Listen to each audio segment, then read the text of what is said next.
Dad,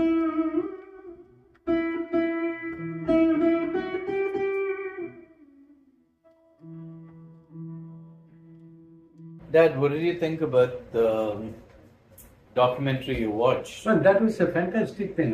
What was it? Give us an introduction. This one was, I talked about Graham Hancock. That's the book I'm reading. Now, Graham Hancock has been to so many places all over the world, and he has identified prehistoric civilization or something, huge structures and astronomical, perfect alignment of rocks, huge rocks, which human beings could not have carried, moved, or cut and placed. But they are there all over the earth in different parts. And he says this must be an ancient civilization. But in all his Hancock's visits, I never came across any reference of his to the things in India. But today, Siddharth put for me a video where It's a really old documentary from about 30 years ago. I haven't seen all that. So this today I saw, and Most people don't know about it. and this one is about India. Graham Hancock has come to India. He goes. He has gone to Dwarka and to the Big Dwarka, the hidden, the sunken capital of Krishna. He has gone to Mahabalipuram and off the coast of Chennai, off the coast of Madras, the sunken treasures, the structures of Bali. Bali was a great emperor of the ancient times who made a huge city, and then it was swallowed by the sea. That's where Mahabalipuram is. So that was on the west coast of India, the Dwarka. This was on the east coast of India. And then he also went and explained about the river Saraswati, how it was a mythical river, and they had told that it's all rubber. But now with Sonar, the pictures from space, they are able to prove that there was a river, and that this was the course it took, and some part of it has, and then it dried up and got lost in the Ran of Kutch. Yeah. And they have been able to find the underground or the old ancient way along which the river Saraswati went into the sea. And Saraswati was the greatest of rivers. The river of floods. During the Vedic age. It was called the river of floods, and when the Saraswati was flooding in the monsoon season, apparently you would not be able to see one bank from the other. Yes, it was. It was, so, and it was like a sea. It was, so people know the Brahmaputra in the east of India. The Brahmaputra is like that, but the Saraswati was supposed to be much bigger. And if you look, I found it really interesting because it's hidden in plain sight. You go to any map, any physical map, that is a true projection of what the satellite images are. Yeah. And you will see what is the Thar Desert today actually has what looks like riverbeds, river mouths that go from a northeast direction, which is from the Himalayas, in a southwest direction, down towards the Arabian Sea, towards the Ran of Kutch. Yes. And those areas where it would have passed through are the desert regions of India today. Today, yes. The Ran of Kutch, Gujarat, the great Thar Desert of Rajasthan, Yes. and the drier parts of Haryana and Punjab. Yeah. So it seems so It's hidden in plain sight. It's right there. Correct. All you have to do is look Yeah. at a satellite image. So now, after this satellite pictures emerged some years ago, there was deeper conviction that yes, this river did exist, and what all our Vedas say about Saraswati are true. So then they started digging along that same course of the vanished river, and they have come across so many settlements of ancient times, of the Indus Valley civilization and even beyond, earlier. So now, in this today's video, Graham Hancock has come to the point where he says, "My God!" So this, if we could do it, it means they have got carbon dating of some items which go up to 11,700 years BC. So, if this is so, that would be the date of the last ice age, when the entire earth got flooded and all the flood myths in the Western religions and in the Eastern religion, all this come together at that time, around 12,000 BC. So, but there is a lot of research work to be done, and it is extremely difficult to get things done in and around India because of paucity of funds, paucity of intent, objection, and vested interests who do not want the truth to come out, and etc. So things will move on, and but the Vedas fortunately are there, and the Vedas speak very clearly and forcefully, and they have been existing for thousands of years. Dad, so this is something that has occurred to me several times. The Vedas being a text that is more recent than our mythology. So, I mean, traditionally the Hindu viewpoint is, okay, the Vedas is Shruti, right? So Vedas, and then you have the Upanishads, which are the ends of, and then the Vedanta, and then you've got the Puranas and the epics. But the Puranas and the epics tell of stories which are more magical in nature, which are not so much of this time and this earth. Whereas so what my thought was, or what my contention was, is that the collection or the collective memory of the civilization is held in the Puranas and in the epics, right? And the stories. But the Vedas seem to be a distilled manual of knowledge, for practical knowledge, for continuation of the civilization after a certain point in time. So what my thought was, cataclysmic event led to a situation where the existing knowledge had to be preserved, and you had these rishis and everyone that had to preserve them in the form of the Vedas. So they preserved everything they knew, and that's why the Vedas right now are constantly referred to as that source of continuous knowledge, because they have really encoded within it all the knowledge that they had from essentially all the previous civilizations, and that point in time where it all ended is where they tried to preserve it. This is just my one idea. Okay, let me counter that with this.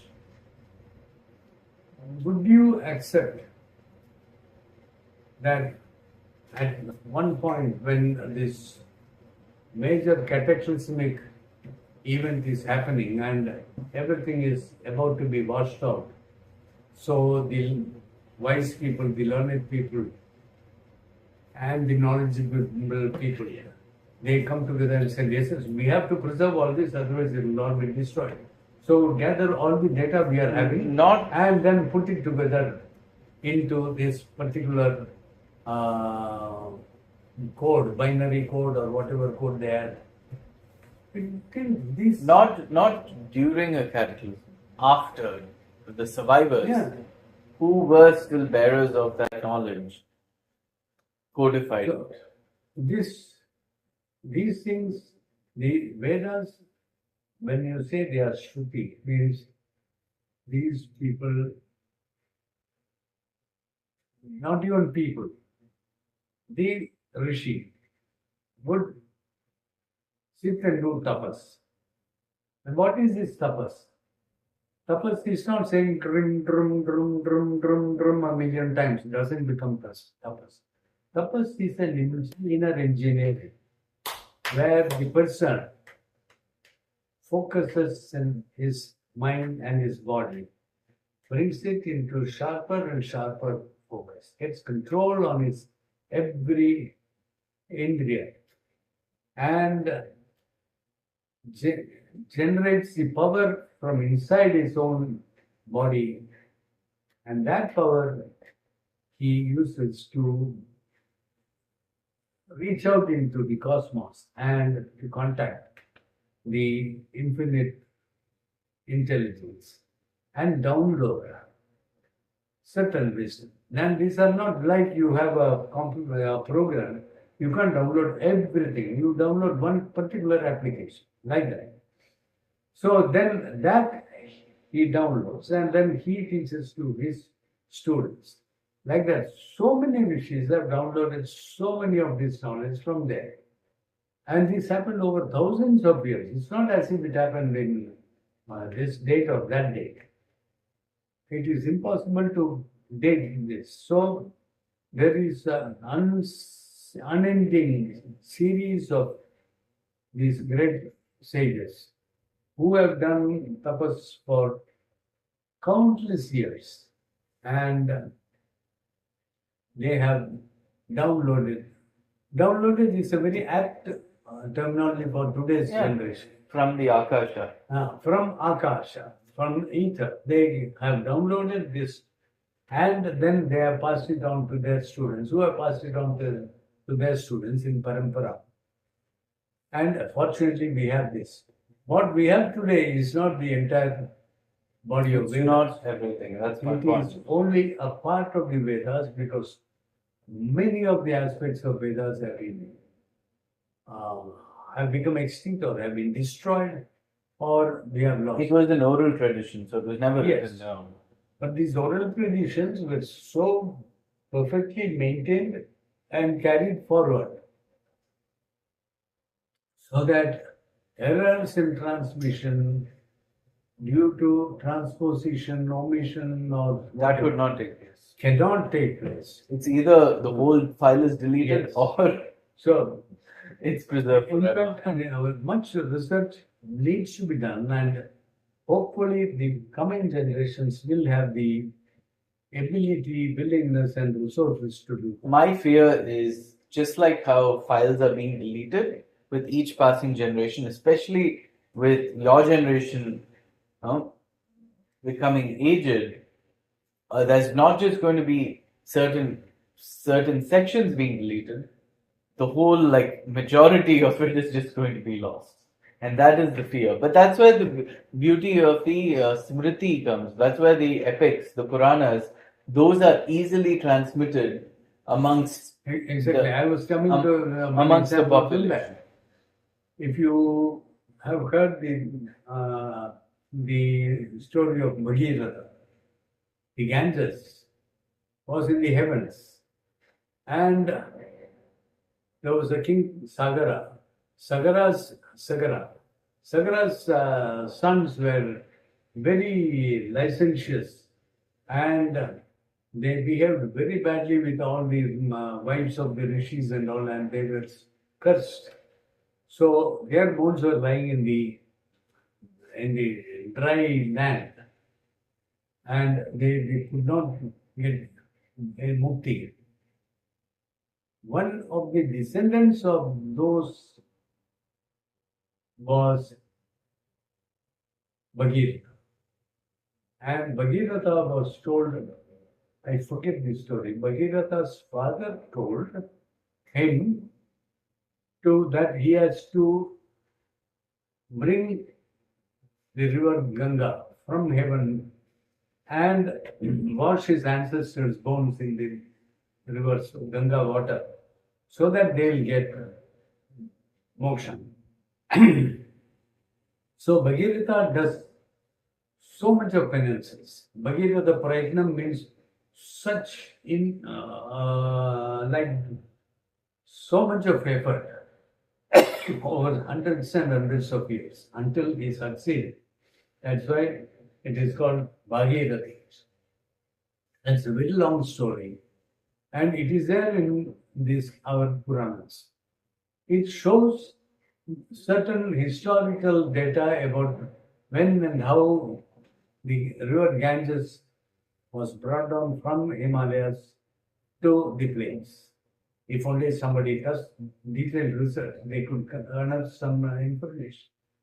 There are so many things there which we have not done. We should be. So we are essentially talking about decoding what everyone calls myth to unveil the true facts or the more easily understandable facts that are hidden within it. Yeah, I would say easily understand the very apparent facts, evidences are showing certain things. From the evidence, this is the most logical conclusion. It's not even hidden, it's there in plain sight. But the Western historians, the archaeologists, the scientists are not prepared to consider the evidence on this side of the border, from the Eastern people, because in their mind they have got a construct which says that civilization started from the year 5000 BC, whereas our own stories go back to 12,000 BC or even beyond that. We don't know. Because this 12,000 BC is the time when our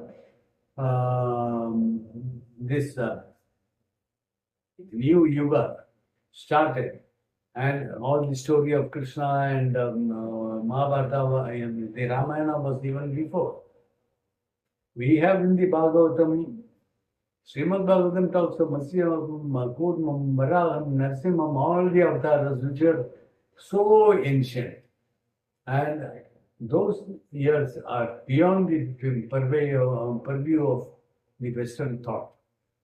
So they cannot even think, conceive, or accept. So essentially, even the Kali Yuga, the start of the Kali Yuga is so far beyond the Western thought of being in our current time.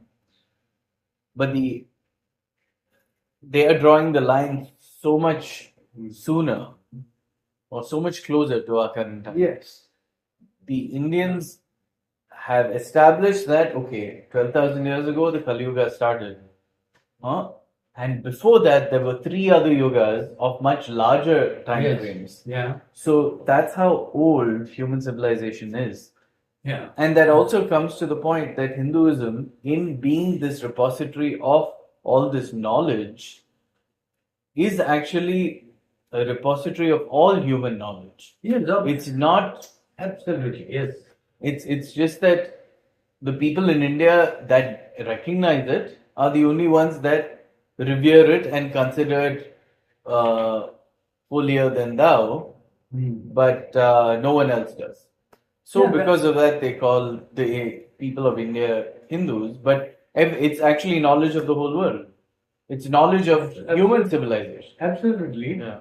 And it is only the very small, microscopic few people who will have that knowledge and who will propagate it and seed the future generations. But there's one hope. That hope is Bhagavan has said, Yada yada hi dharmasya glanir bhavati bharat abhyutanam adharmasya yadatmanam srijamya paritranaya sadhunam vinashaya chatushkatam dharma samsthavanarthaya sambhavami yuge. So it is God's will that He will come back. Anytime when everything is so hopeless, He will come back, and all knowledge is from God. So He will get back. So even though some branches of Veda are lost, Veda by the word itself means knowledge, Veda. So many branches of Vedas are lost, but it is for God just like this to bring everything and fertilize the entire place. So we are hoping that our own civilization, this generation, will take up the task of researching into the literary, historical, archaeological, and everything, and come out with evidences. It is not necessary to prove to the Western skeptics. It is necessary to prove to ourselves, yes, these are correct, because Saraswati used to be a myth. But now with the evidence, Saraswati is a fact. Like that, there are so many things which are just mythical stories which will become facts with more evidence. And that is where our people should be working. Yep. They have started on it and good. Yep. Yep. Thank you.